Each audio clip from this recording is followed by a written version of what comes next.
So hello guys, welcome sa my first ever tutorial ko. And ang tutorial is paano ba napaharapin ang bot sa'yo. Syempre make sure ninyo muna na naka-install ang carpet mod. And yes, walang official way na paharapin ang bot sa inyo in mod. But pwede nating gamitin ang command blocks para dito. So mag-place lang kayo ng command block. At make sure ninyo na naka-always active at repeater ang inyong command block.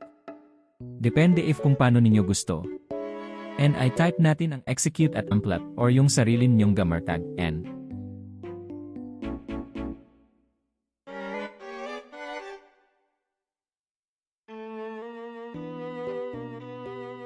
run player Steve or kahit anong pangalan. Akin Wembu look at.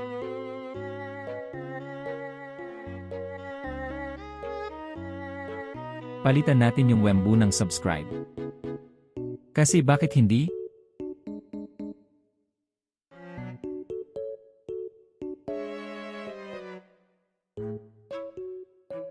So bal ito yung command execute at amplap run player subscribe look at.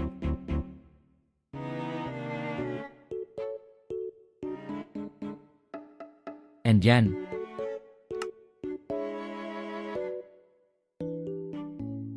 I type nyo lang ito sa chat yung player subscribe spawn.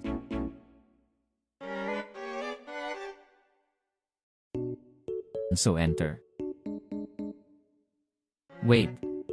Teka ba'y siya nakatingin sa betlog ko? Ayusin natin haha. Grabe. Taasan natin kunti ng 1.30. At 30. Yan. Ngayon normal na siya.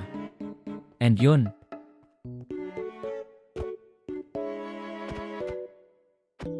Thank you for watching this video and sana nakatulong. Amplap out.